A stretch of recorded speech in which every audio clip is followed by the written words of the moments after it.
ഉത്തരം ദൈവം നാം നമ്മുടെ സ്വരൂപത്തിൽ നമ്മുടെ സാദൃശ്യപ്രകാരം മനുഷ്യനെ ഉണ്ടാക്കുക. അവർ സമുദ്രത്തിലുള്ള മത്സ്യത്തിന്മേലും ആകാശത്തിലുള്ള പറവജാതിയിന്മേലും മൃഗങ്ങളിന്മേലും സർവ്വഭൂമിയിന്മേലും ഭൂമിയിൽ ഇഴയുന്ന എല്ലാ ഇഴജാതിയിന്മേലും വാഴട്ടെ എന്ന് കൽപ്പിച്ചു.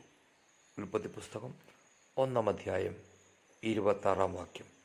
അനന്തരം ദൈവം നാം നമ്മുടെ സ്വരൂപത്തിൽ നമ്മുടെ സാദൃശ്യപ്രകാരം മനുഷ്യനെ ഉണ്ടാക്കുക. Praise the Lord. നമ്മുടെ കർത്താവും രക്ഷിതാവുമായ യേശുക്രിസ്തുവിൻ്റെ നിസ്തുല്യ നാമത്തിൽ ഏവർക്കും ഒരിക്കൽ കൂടി സ്നേഹ വന്ദനം. കഴിഞ്ഞ ദിവസങ്ങളിൽ നമ്മൾ ദൈവ അസ്തിക്യം, ദൈവത്തിൻ്റെ ഗുണവിശേഷതകൾ പഠിക്കുകയായിരുന്നു.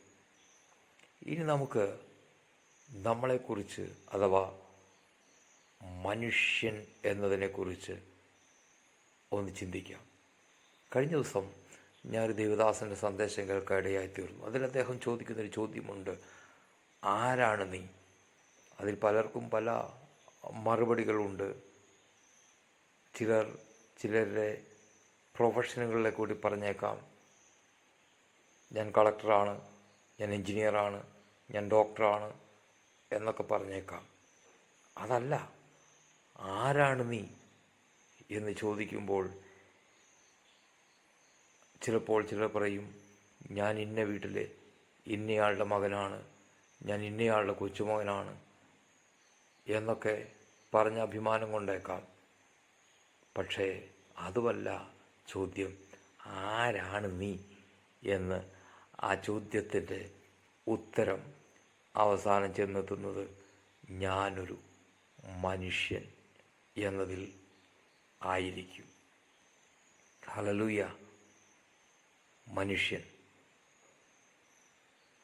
മർത്യൻ, നരൻ, മനുജൻ, മാനവൻ എന്നിങ്ങനെയുള്ള പല പേരുകൾ മലയാളത്തിൽ മനുഷ്യന് ഉപയോഗിക്കുന്നുണ്ട്. ദൈവത്തിൻ്റെ സ്വരൂപത്തിലും സാദൃശ്യത്തിലും സൃഷ്ടിക്കപ്പെട്ടതും ആത്മാവിനാൽ ദൈവബോധവും ദൈവത്തോട് കൂട്ടായ്മയും സാധ്യമാകുന്നതും മരണാനന്തര ജീവിതവുമുള്ള ജീവജാലമാണ് മനുഷ്യൻ. മനുഷ്യൻ്റെ ആരംഭം, മനുഷ്യൻ്റെ സവിശേഷതകൾ, മനുഷ്യൻ്റെ പരിമിതികൾ, മനുഷ്യനെക്കുറിച്ചുള്ള ദൈവത്തിൻ്റെ ഉദ്ദേശം, ജീവിതത്തിൻ്റെ പല ഘട്ടങ്ങൾ, മനുഷ്യനിലെ 3 ഘടകങ്ങൾ, മനുഷ്യൻ്റെ മരണം, മനുഷ്യൻ്റെ മരണാനന്തര ജീവിതം എന്നിവയെക്കുറിച്ച് വിശുദ്ധ ബൈബിൾ വിശദമായി പഠിപ്പിക്കുന്നുണ്ട്. തിയോളജിയിൽ ഇതിനെ മനുഷ്യശാസ്ത്രം അഥവാ നരവംശശാസ്ത്രം എന്നൊക്കെ പറയും. മനനം ചെയ്യുന്നവൻ അഥവാ ചിന്തിക്കുന്നവൻ, അവനാണ് മനുഷ്യൻ. പാപം പ്രവേശിച്ച ശേഷം മരണമുള്ളവനെന്ന അർത്ഥത്തിൽ മർത്യൻ എന്ന പേരും മനുഷ്യന് ലഭിച്ചു. ദൈവത്തിലേക്ക് നോക്കുന്നവനും മോക്ഷം തേടുന്നവനുമാണ് മനുഷ്യൻ. എന്തുകൊണ്ട് മനുഷ്യനെക്കുറിച്ച് പഠിക്കണം എന്ന് നമ്മൾ ചോദിച്ചാൽ, സൃഷ്ടികളിൽ ഏറ്റവും ഉന്നതമായ സ്ഥാനമാണ് മനുഷ്യന് ദൈവം നൽകിയിട്ടുള്ളത്. ഇതര ജീവജാലങ്ങൾക്കില്ലാത്ത അനവധി സവിശേഷതകൾ മനുഷ്യനുണ്ട്. മനുഷ്യൻ ശരീരം മാത്രമുള്ളവനല്ല, മനസ്സും ആത്മാവുമുള്ളവൻ കൂടിയാണ്. ഈ 3 ഘടകങ്ങളെ സംബന്ധിച്ച് മനസ്സിലാക്കിയിരിക്കേണ്ടത് എത്രയോ ആവശ്യമാണ്. ജീവിതത്തിൻ്റെ വിവിധ ഘട്ടങ്ങൾ, ഭൗമിക ജീവിതത്തിൻ്റെ ക്ഷണികത, മരണം എന്ന മാറ്റാനാവാത്ത സമസ്യ എന്നിവയെ സംബന്ധിച്ചുള്ള തിരിച്ചറിവും ഉൾബോധവും ലഭിക്കുവാൻ നമുക്ക് ഈ വിഷയത്തെ സംബന്ധിച്ചുള്ള പഠനം നന്നായി സഹായിക്കും. നാം എവിടെ നിന്ന് വന്നു, എന്തുകൊണ്ട് ഇവിടെ ആയിരിക്കുന്നു, ജീവിതം ഇവിടം കൊണ്ട് തീരുമോ, മരണാനന്തരം എവിടേക്ക് പോകുന്നു എന്നിങ്ങനെയുള്ള നിരവധി ചോദ്യങ്ങൾ ഏതൊരാളുടെയും മനസ്സിൽ ഉയരാറുണ്ട്. ഈ ചോദ്യങ്ങൾക്ക് മതിയായതും ശരിയായതുമായ ഉത്തരം വിശുദ്ധ വേദപുസ്തകത്തിൽ നിന്നും വരുന്ന ദിവസങ്ങളിൽ നമുക്ക് ദൈവകൃപയാൽ പഠിക്കുവാനായി, ചിന്തിക്കുവാനായി ശരണപ്പെടാം. ഇന്ന് നമ്മൾ ചിന്തിക്കുന്ന മനുഷ്യൻ്റെ നിരവധിയായ സവിശേഷതകളാണ്. സൃഷ്ടിജാലങ്ങളിൽ മനുഷ്യന് മാത്രമുള്ള അനേകം സവിശേഷതകളുണ്ട്. അതിൽ പ്രധാനപ്പെട്ടവ നമുക്കൊന്ന് ഓടിച്ച് എന്ന് ചിന്തിക്കാം. അതിലൊന്നാണ് ജിജ്ഞാസ. മനുഷ്യൻ ജിജ്ഞാസുവാണ്. അറിയുവാനുള്ള ത്വരയെയാണ് ജിജ്ഞാസ എന്ന് പറയുന്നത്. കണ്ടും കേട്ടും വായിച്ചും പരീക്ഷിച്ചും നിരീക്ഷിച്ചും സഞ്ചരിച്ചും പുതിയ അറിവുകൾ തേടുന്നവനാണ് മനുഷ്യൻ. മറഞ്ഞിരിക്കുന്ന അറിവുകൾ തേടിയുള്ള മനുഷ്യൻ്റെ അന്വേഷണ യാത്ര തീർന്നിട്ടില്ല, തീരുകയുമില്ല. അങ്ങനെ മനുഷ്യൻ്റെ ജ്ഞാനം വർദ്ധിച്ചുകൊണ്ടേയിരിക്കുന്നു. ചരിത്രവും ഭാവിയും അറിയുവാൻ ആഗ്രഹിക്കുന്നവനാണ് മനുഷ്യൻ.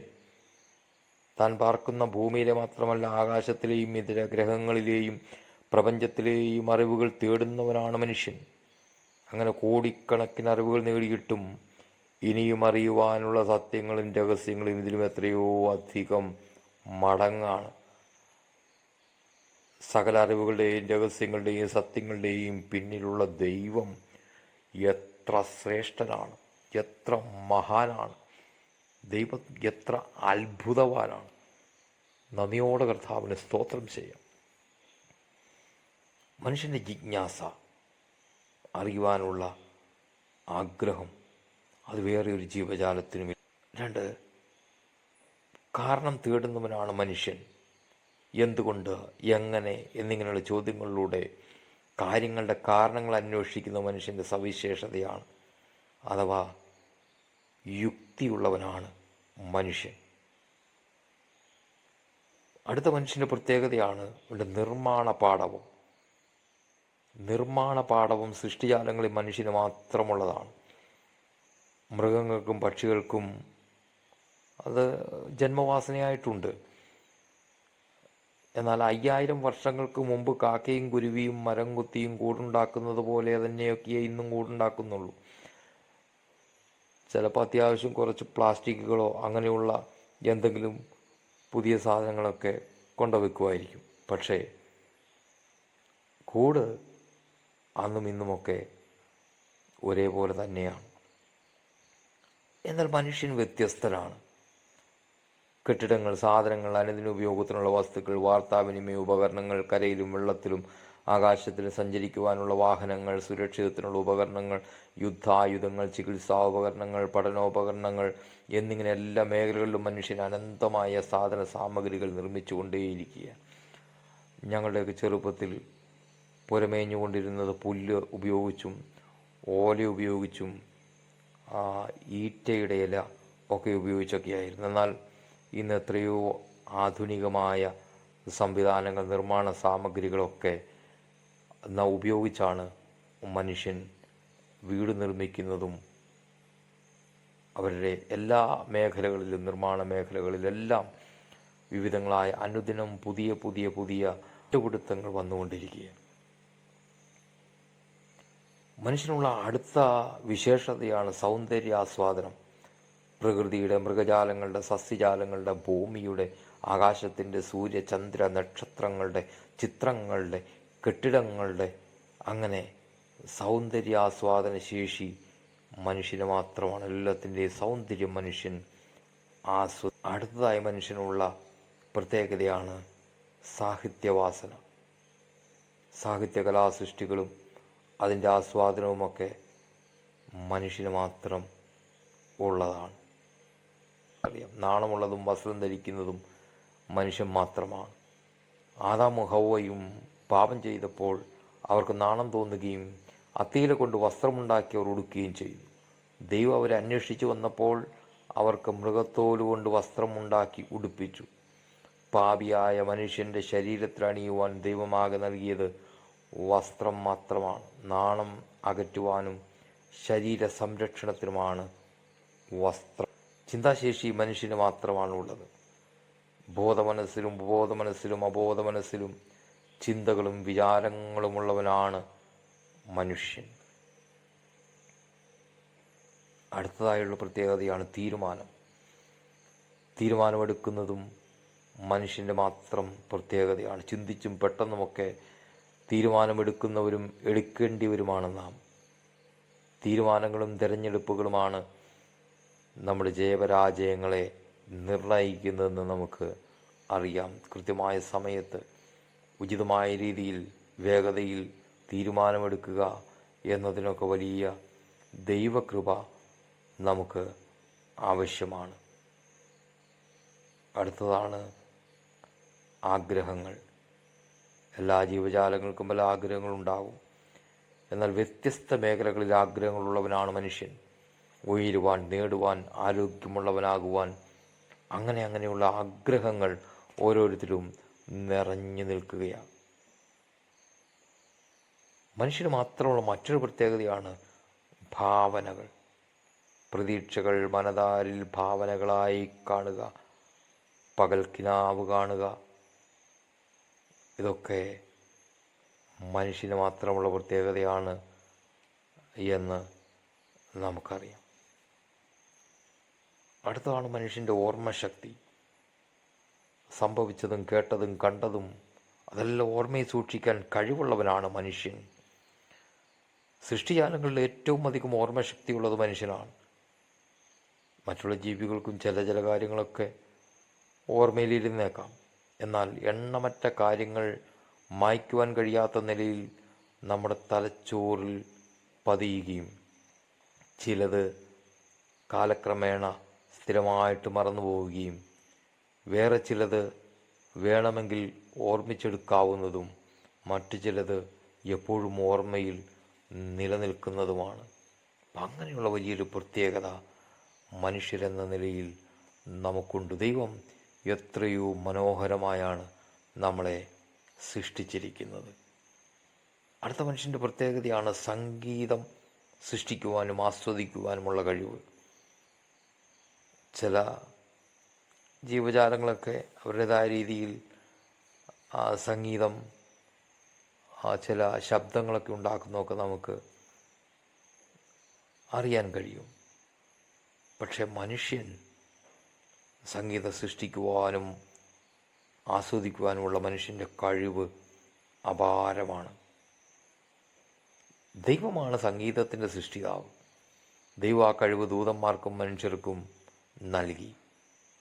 പുറപ്പാട് പുസ്തകം 15-ാം അധ്യായത്തിൻ്റെ 1-ാം വാക്യം, ലൂക്കോസിന് സുവിശേഷം 2-ാം അധ്യായത്തിൻ്റെ 14-ാം വാക്യം, അതിലൊക്കെ ഈ സംഗീതത്തെക്കുറിച്ച് ദൂതന്മാർ സംഗീതം ആലപിക്കുന്നു. ഞാൻ യഹോവയ്ക്ക് ഒരു പാട്ട് പാടും, അവൻ മഹോന്നതൻ, കുതിരയെയും അതിന്മേലിരുന്നവനെയും അവൻ കടലിൽ തള്ളിയിട്ടിരിക്കുന്നു എന്ന് പുറപ്പാട് പുസ്തകം 15-ാം അധ്യായത്തിൻ്റെ 1-ാം വാക്യത്തിൽ മോശയും ഇസ്രായേൽ മക്കളും യഹോവയ്ക്ക് സങ്കീർത്തനം പാടുകയാണ്. ഞാൻ യഹോവയ്ക്ക് പാട്ട് പാടും, അവൻ മഹോന്നതൻ, കുതിരയെയും അതിന്മേലിരുന്നവനെയും അവൻ കടലിൽ തള്ളിയിട്ടിരിക്കുന്നു. എൻ്റെ ബലവും എൻ്റെ ഗീതവും യഹോവയത്രേ, അവൻ എനിക്ക് രക്ഷയായിത്തീർന്നു. അവൻ എൻ്റെ ദൈവം, ഞാൻ അവനെ സ്തുതിക്കും. അവൻ എൻ്റെ പിതാവിൻ ദൈവം, ഞാൻ അവനെ പുകഴ്ത്തും. അങ്ങനെ ദൈവത്തെ സ്തുതിക്കുകയാണ്. യേശു ജനിച്ചപ്പോൾ ദൈവദൂതന്മാർ സംഗീതം ആലപിച്ചു. സംഗീതത്തിനുള്ള കഴിവുള്ളതിനാൽ വ്യത്യസ്തവും നവീനവുമായ സംഗീത ഉപകരണങ്ങളും മനുഷ്യൻ കാലാകാലങ്ങളിൽ നിർമ്മിച്ചുകൊണ്ടിരിക്കുന്നു. ആധുനികമായി ഇപ്പോഴുള്ള സംഗീത ഉപകരണങ്ങളൊക്കെ എത്രയോ ആദിമകാലത്തു നിന്നും വ്യത്യസ്തമാണ്. യൂബാലാണ് സംഗീതോപകരണങ്ങൾ നിർമ്മിക്കുന്നവരെ പിതാവെന്ന് ഉൽപ്പത്തി പുസ്തകം 4:21 നമ്മൾ കാണുകയാണ്. പിശാചായി തീർന്ന ലൂസിഫറും ഒരു സംഗീതജ്ഞനായിരുന്നു നമുക്കറിയാം. അതുകൊണ്ട് അനേകായിരങ്ങളെ തിന്മയിലേക്ക് നയിക്കുവാനും അതിൽ നിലനിർത്തുവാനും സംഗീതത്തെ സാത്താൻ വളരെയധികം ഉപയോഗിക്കുന്നുണ്ട് ഏതു കാലത്തിലും. അതിനാൽ നാം ആസ്വദിക്കുന്ന പാട്ടുകൾ ദൈവികമാണോ സാത്താന്യമാണോ എന്ന് പരിശോധന ചെയ്യേണ്ടതുണ്ട് എന്ന് ദൈവത്തിൻ്റെ വചനം നമ്മളെ ഓർപ്പിക്കുക.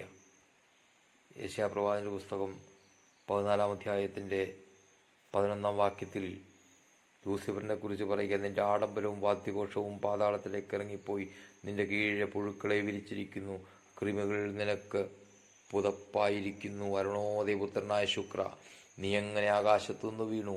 ജാതികളെ താഴ്ത്തിക്കളഞ്ഞവനെ, നീ എങ്ങനെ വെട്ടേറ്റ് വീണു.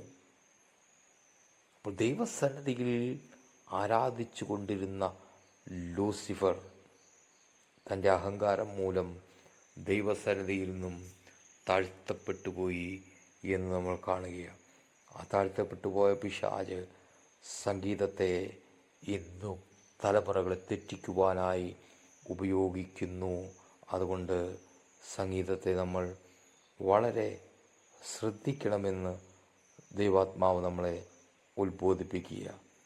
ദൈവത്തിലേക്ക് നയിക്കുന്ന ആത്മീക വർധന വരുത്തുന്ന ഗാനങ്ങളും സംഗീതങ്ങളും മാത്രമേ ദൈവമക്കളെന്ന നിലയിൽ നമ്മുടെ ജീവിതത്തിൽ നമ്മൾ ആസ്വദിക്കാവൂ എന്ന് ദൈവവചനം നമ്മളെ ഓർപ്പിക്കുക. നാം ആസ്വദിക്കുന്ന പാട്ടുകൾ ദൈവികമാണോ സാത്താന്യമാണോ എന്ന് പരിശോധന ചെയ്യേണ്ടതുണ്ട്. അടുത്തതാണ് വികാരങ്ങൾ. വ്യത്യസ്ത വികാരങ്ങളും ഭാവങ്ങളുമായ സ്നേഹം, സന്തോഷം, ആനന്ദം, ദുഃഖം, കോപം, ധൈര്യം, ഭീരുത്വം, അസൂയ, വാത്സല്യം, മരണഭീതി, ഭയം, സാഹസികത, ഇങ്ങനെ വ്യത്യസ്തമായ വികാരങ്ങൾ ധാരാളമായി ഉള്ളവനാണ് മനുഷ്യൻ. മനുഷ്യനെക്കുറിച്ച് അടുത്തതായി നമ്മൾ ചിന്തിക്കുമ്പോൾ മനുഷ്യൻ ആരംഭമുള്ളവനും അവസാനമില്ലാത്തവനുമാണ്. അതെന്താ അങ്ങനെ? പക്ഷിമൃഗജാലങ്ങൾക്ക് ആരംഭവും അവസാനവും ഉണ്ട്. മനുഷ്യന് ആരംഭമുണ്ട്, അവസാനമില്ല. അമ്മയുടെ ഉദരത്തിൽ നമ്മൾ ഉരുവാകുമ്പോൾ നമ്മുടെ ആരംഭമായി എന്ന് നമുക്ക് പറയാം. എന്നാൽ മരണത്തോടെ മനുഷ്യൻ തീരുന്നില്ല. മരണത്തോടെ ഒരു താൽക്കാലികമായ ഒരു വിശ്രമം നമുക്ക് ലഭിക്കുക.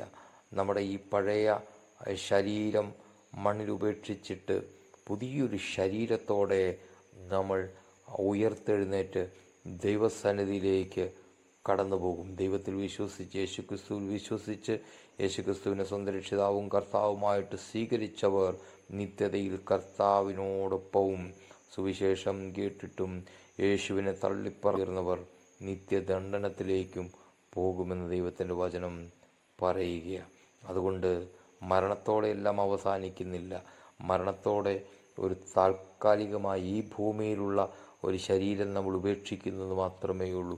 എന്നാൽ ഒരു നശിക്കാത്ത ശരീരവുമായി വീണ്ടും മനുഷ്യൻ ഒരു നിത്യത അവനുണ്ട്. അത് യേശുവിൽ വിശ്വസിച്ചവർക്ക് സ്വർഗത്തിൽ യേശുവിനോടൊപ്പവും, യേശുവിൽ വിശ്വസിക്കാത്തവർ, യേശുവിൽ ആശ്രയിക്കാത്തവർ, പലതിനെയും ദൈവമെന്ന് കരുതിക്കൊണ്ട് നടന്നവർ, ഈ പ്രപഞ്ചം മുഴുവനും ദൈവത്തിൻ്റെ മഹത്വം വിളിച്ചോതിയിട്ടും അത് തിരിച്ചറിയാൻ കഴിയാതെ പ്രപഞ്ച സൃഷ്ടികളെ ആരാധിച്ച്, പ്രപഞ്ചത്തിൻ്റെ പലതിനെയും ആരാധിച്ച്, വിഗ്രഹങ്ങളെ ആരാധിച്ച് ഒക്കെ മുന്നോട്ട് പോയവർ അവർ നിത്യനാശത്തിനായി നരകത്തിയിലേക്കും പോകും എന്ന് ദൈവത്തിൻ്റെ വചനം പറയുക. അപ്പോൾ മനുഷ്യന് ആരംഭമുണ്ട്, എന്നാൽ മനുഷ്യന് അവസാനമില്ല. മരണശേഷം വിശ്വാസികൾ പറുദീസയിലും അവിശ്വാസികൾ യാതനാസ്ഥലത്തും എത്തുന്നു എന്ന് ദൈവത്തിൻ്റെ വചനം നമ്മളെ പഠിപ്പിക്കുക. അടുത്തതായി നമ്മൾ മനുഷ്യൻ്റെ പ്രത്യേകത നോക്കുമ്പോൾ, മനുഷ്യൻ ഭൂമിയിലുള്ള ജീവജാലങ്ങൾക്കൊക്കെയും പേര് വിളിക്കുന്നവനാണ്. ദൈവം ആദാമിനാണ് സൃഷ്ടിപ്പിൻ്റെ സമയത്ത് ജീവജാലങ്ങൾക്കൊക്കെയും പേര് വിളിക്കുവാൻ അവസരം നൽകിയത്. ഉൽപ്പത്തി പുസ്തകം 2-ാം അധ്യായം 20-ാം വാക്യത്തിൽ നമുക്കത് കാണാം. അന്ന് മുതൽ മനുഷ്യൻ തനിക്കും തൻ്റെ മക്കൾക്കും കാണപ്പെടുന്നതും അനുഭവിക്കുന്നതുമായ സകലത്തിലും പേരിടുന്നവനായിട്ട് തുടരുകയാണ്. നമുക്ക് വേഗത്തിൽ പോകാം. മനുഷ്യൻ അടുത്തതായി നമ്മൾ മനുഷ്യൻ്റെ പ്രത്യേകത നോക്കുമ്പോൾ, മനുഷ്യൻ ഉത്തരവാദിത്വമുള്ളവനാണ്. അവൻ കുടുംബം നോക്കുക, പ്രകൃതി സംരക്ഷിക്കുക, മറ്റുള്ളവരെ സ്നേഹിക്കുക എന്നിങ്ങനെയുള്ള ഉത്തരവാദിത്വം ദൈവം മനുഷ്യനെ ഏൽപ്പിച്ചിരിക്കുന്നു. ഏദൻ തോട്ടത്തിൽ വേല ചെയ്യുവാനും അതിനെ കാവൽ ചെയ്യുവാനും ഒക്കെയുള്ള നിയോഗം ദൈവം ആദാമിന് നൽകിയതായി നമ്മൾ കാണുന്നു. അടുത്തതായി മനുഷ്യൻ്റെ പ്രത്യേകതയാണ്, മനുഷ്യൻ പുതുമ ഇഷ്ടപ്പെടുന്നവനാണ്. പുതിയ വസ്ത്രം, പുതിയ സാധനങ്ങൾ, പുതിയ രുചി, പുതിയ അറിവ്, പുതിയ കാഴ്ചകൾ, പുതിയ ആശയങ്ങൾ എന്നിങ്ങനെ എല്ലാ മേഖലകളിലും മനുഷ്യൻ പുതുമ ഇഷ്ടപ്പെടും. തനതായ ഭാഷകൾ ഉപയോഗിക്കുന്നവരും ഉണ്ടാക്കുന്നവനും വികസിപ്പിക്കുന്നവനുമാണ് മനുഷ്യൻ എന്നുള്ളതിനാൽ ഭാഷയും ആശയവിനിമയവും മനുഷ്യൻ്റെ ഒരു പ്രത്യേകതയാണ്. വാക്കുകളിലൂടെ, എഴുത്തിലൂടെയും, വരയിലൂടെയും, ആംഗ്യത്തിലൂടെയും മറ്റുള്ളവരുമായി ആശയവിനിമയം നടത്തുന്നവനാണ് മനുഷ്യൻ. എത്ര അകലായിരുന്നാലും ബന്ധുമിത്രങ്ങളോടും പ്രിയപ്പെട്ടവരോട് സംസാരിക്കുവാൻ വ്യഗ്രതയുള്ളവനാണ് മനുഷ്യൻ. അവനാണ് മനുഷ്യൻ. അടുത്ത മനുഷ്യന് പ്രത്യേകത പറയുകയാൽ സ്വയാവബോധമുള്ളവനാണ്. തൻ്റെ അസ്തിത്വത്തെക്കുറിച്ച്, ജീവിതത്തെക്കുറിച്ച് തിരിച്ചറിയുന്നവനാണ് മനുഷ്യൻ. അടുത്ത മനുഷ്യന് പ്രത്യേകതയാണ് മനുഷ്യൻ ദൈവബോധമുള്ളവനാണ്. പ്രപഞ്ചത്തിന് മീതെ വ്യക്തിത്വമുള്ളൊരു ദിവ്യശക്തി ഉണ്ടെന്ന് വിശ്വസിക്കുന്നവനാണ് മനുഷ്യൻ. നിത്യതാബോധം മനുഷ്യൻ്റെ ഉള്ളിൽ ദൈവം വച്ചിരിക്കുന്നു. അതുകൊണ്ട് മനുഷ്യന് നിത്യതയുടെ ബോധമുണ്ട്. മനുഷ്യൻ മരണം കൊണ്ട് തീരുന്നില്ല എന്നും അതിനുശേഷം ജീവിതം സ്വർഗത്തിലോ നരകത്തിലോ തുടരുന്നു എന്നുമുള്ള വിശ്വാസം വ്യാപകവും ശക്തവുമാണ്.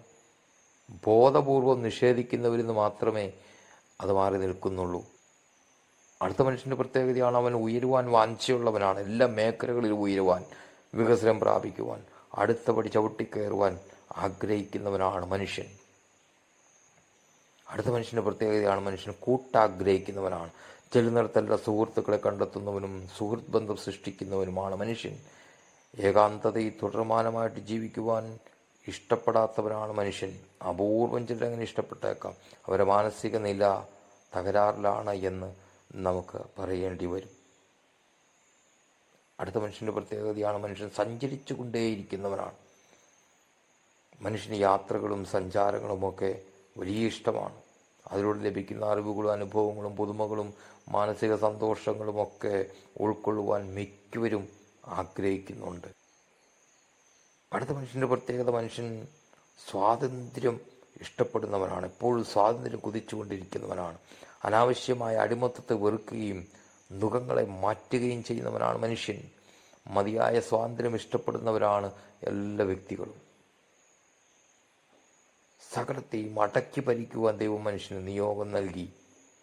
അടക്കി ഭരിക്കുക എന്നത് കീഴ്പ്പെടുത്തി നശിപ്പിച്ച് കളയുക എന്ന അർത്ഥത്തിലല്ല, ബുദ്ധിയോടെ കർത്തൃത്വം ചെയ്ത് സൂക്ഷിക്കുക എന്ന അർത്ഥത്തിലാണ്.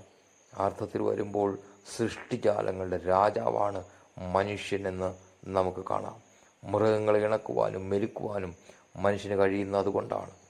ദൈവം ഭൂമിയിലും ജലത്തിലും അന്തരീക്ഷത്തിലും വച്ചിരിക്കുന്ന വിഭവങ്ങളെ കണ്ടെത്തുവാനും ഉപയോഗിക്കുവാനും കഴിയുന്നതും അതുകൊണ്ടാണ്. അടുത്ത മനുഷ്യൻ്റെ പ്രത്യേകത മനുഷ്യൻ എപ്പോഴും സന്തോഷം ആഗ്രഹിക്കുന്നവനാണ്.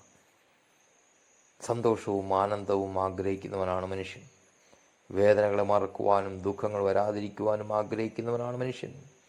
തങ്ങൾക്ക് ചിലത് കൂടി കിട്ടിയാൽ സന്തോഷമാകുമെന്ന് ചിന്തിച്ച് അത് നേടുന്നു. അത് ലഭിച്ചു കുറേ കഴിയുമ്പോൾ ഇല്ലാത്ത മറ്റൊന്നിനായി വാഞ്ചിക്കുന്നു. ഇത് തുടർന്നുകൊണ്ടേയിരിക്കുന്നു. നിത്യസന്തോഷം, യഥാർത്ഥ സംതൃപ്തി ഇവയൊക്കെ നമുക്ക് തരാൻ പ്രിയപ്പെട്ടവരെ നമ്മുടെ ദൈവത്തിന് മാത്രമേ കഴിയത്തുള്ളൂ. അടുത്ത മനുഷ്യൻ്റെ പ്രത്യേകതയാണ് അവൻ പൊരുതുന്നവനാണ്. തനിക്കുള്ളത് സംരക്ഷിക്കുവാനും പുതിയത് നേടുവാനും പല വിധത്തിൽ പൊരുതുന്നവനാണ് മനുഷ്യൻ. അക്ഷരിക യുദ്ധവും നിയമയുദ്ധവും ആത്മീക പോരാട്ടവും ആശയയുദ്ധവും വാക്പോരാട്ടവും നടത്തുന്നവനാണ് മനുഷ്യൻ. മനുഷ്യ ചരിത്രം തന്നെ യുദ്ധങ്ങളുടെയും പോരാട്ടങ്ങളുടെയും ചരിത്രമാണെന്ന് പറയാറുണ്ട്. അടുത്ത മനുഷ്യൻ്റെ പ്രത്യേകതയാണ് മനുഷ്യൻ സ്നേഹം ആഗ്രഹിക്കുന്നവനാണ്. മാതാപിതാക്കളിൽ നിന്നും, സഹോദരങ്ങളിൽ നിന്നും, കൂട്ടുകാരിൽ നിന്നും, സമൂഹത്തിൽ നിന്നും, പങ്കാളിയിൽ നിന്നും സ്നേഹവും അംഗീകാരവും അഭിനന്ദനവും സ്വീകരിക്കുന്നവനും കൊടുക്കുന്നവനുമാണ് മനുഷ്യൻ. അടുത്ത മനുഷ്യൻ്റെ പ്രത്യേകതയാണ് മനുഷ്യൻ പരിമിതിയുള്ളവനാണ്. മുകളിൽ പറഞ്ഞതും പറയാത്തതുമായ ഒത്തിരി സവിശേഷതകൾ മനുഷ്യനുണ്ടെങ്കിലും പരിമിതികളുള്ളവനാണ് മനുഷ്യൻ. അറിവിൻ്റെ പരിമിതി, ശരീരത്തിൻ്റെ പരിമിതി, മനസ്സിന് പരിമിതി, സ്ഥലകാലത്തിന് മുമ്പിൽ പരിമിതി, പ്രായത്തിൻ്റെ പരിമിതി, രോഗത്തിൻ്റെ പരിമിതി, മരണത്തിൻ്റെ പരിമിതി, ഇങ്ങനെ എന്തെല്ലാം വിശേഷങ്ങൾ മനുഷ്യനുണ്ടെങ്കിലും പരിമിതികൾ ഉള്ളവനും കൂടിയാണ് മനുഷ്യൻ. ബുദ്ധിയും ദൈവബോധവുമാണ് മനുഷ്യൻ്റെ പ്രധാന സവിശേഷതകൾ. ദൈവസ്വരൂപത്തിലും സാദൃശ്യത്തിലും സൃഷ്ടിക്കപ്പെട്ടതാണ് മനുഷ്യൻ്റെ ഈ സവിശേഷതകൾക്ക് കാരണം. മനുഷ്യൻ്റെ ചില പ്രത്യേകതകളെക്കുറിച്ച് ഈ ദിവസം ചിന്തിക്കുവാൻ കർത്താവ് നമ്മളെ സഹായിച്ചുവല്ലോ. ഞാനും നിങ്ങളും എല്ലാം മനുഷ്യരാണ്. നമ്മുടെ ജീവിതത്തിൽ ഏതെല്ലാം മേഖലകളിലൂടെ നമ്മൾ കടന്നു പോകുന്നു, എന്തെല്ലാം പ്രത്യേകതകൾ നമുക്കുണ്ട്. ദൈവത്തിൻ്റെ വചനം പറയുന്നു, സങ്കീർത്തനം 139:13, നീയല്ലോ എൻ്റെ അന്തരംഗങ്ങളെ നിർമ്മിച്ചത്, എൻ്റെ അമ്മയുടെ ഉദരത്തിൽ നീ എന്നെ മെടഞ്ഞു. ഭയങ്കരവും അതിശയകരവുമായി എന്നെ സൃഷ്ടിച്ചിരിക്കിയാൽ ഞാൻ നിനക്ക് സ്തോത്രം ചെയ്യുന്നു. നമ്മളെക്കുറിച്ച് തന്നെ അറിയുമ്പോൾ, നമ്മുടെ ശരീരത്തെക്കുറിച്ച് അറിയുമ്പോൾ, നമ്മുടെ മനസ്സിനെക്കുറിച്ച് അറിയുമ്പോൾ എത്ര ഭയങ്കരവും അതിശയകരവുമായിട്ടാണ് കർത്താവേ നീ എന്നെ സൃഷ്ടിച്ചിരിക്കുന്നത് എന്ന് നമുക്ക് പറയാതിരിക്കാൻ കഴിയുമോ? നമ്മുടെ നല്ല ദൈവത്തിന് നമുക്ക് നന്ദിയോടെ സ്തോത്രം ചെയ്യാം. ഒരിക്കൽ കൂടി നമുക്ക് ഒരുമിച്ച് കൂടി വരുവാൻ കർത്താവ് നമ്മളെ സഹായിച്ച വലിയ കൃപയ്ക്കായി നന്ദിയോടെ സ്തോത്രം ചെയ്യുന്നു. വീണ്ടും കാണുമ്പോഴേയും കർത്താവിൻ്റെ ചെറിയ കീഴിൽ കർത്താവ് നമ്മളെ മറയ്ക്കുമാറാകട്ടെ. കർത്താവ് നിങ്ങളെ ധാരാളമായി സമൃദ്ധമായി അനുഗ്രഹിക്കുമാറാകട്ടെ. Praise the Lord, praise the Lord, praise the Lord. Amen.